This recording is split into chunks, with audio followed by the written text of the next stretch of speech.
আমার বাধ্যনুগত ছিল।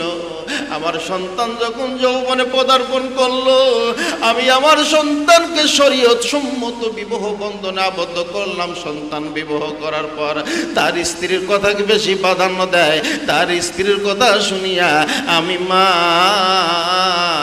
আমার সাথে গালমন্দ করে, আমাকে গালিগালাজ করে। আমি মা আমার শরীরে আঘাত করে, পেটন দেয়, বেতাঘাত করে।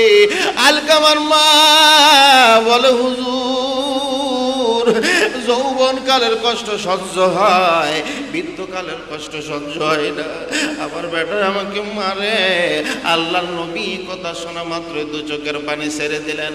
রহমতের নবী বলতেন, হায় রে মা হয় বাবা, মা কত অমূল্য সম্পদ, মা বাবাকে সন্তান মারে, কি দৃশ্য, হায় হায় রে। রহমতের নবী আমার কান্দে, আলকামার মাও কান্দে।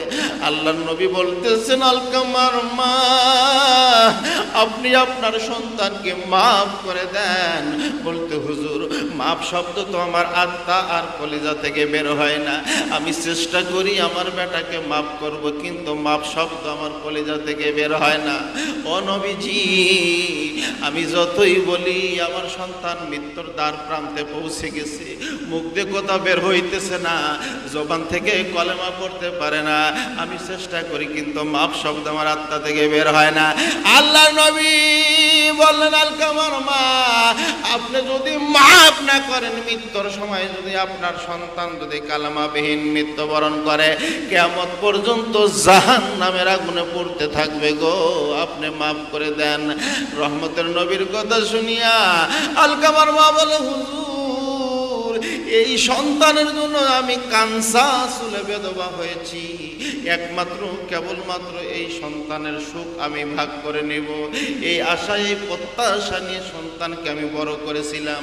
সেই সন্তান বড় হইয়া স্ত্রীর কথা মতো আমাকে গালি দেয়, আমার শরীরে আঘাত করে, আমাকে পেটন দেয়। ও নবীজি, আমি মা সহ্য করতে পারি না। আল্লাহ নবী বললেন, আপনি কি মাফ করবেন না? বলে, মাফ শব্দ তো আমার আত্মা থেকে বের হয় না। নবী আমার বললেন, সাহাবারা শুকনো লাকড়ির ব্যবস্থা করো, অনেকগুলো খড়ি একত্রিত করার পর রহমতের নবী আমার বললেন, এ সাবিরা খড়ি একত্রিত করো, শুকনো লাকড়ি খড়ি দেখে আমার মা বলতেছে, হুজুর এই শুকনো খড়ি দিয়ে কি হবে?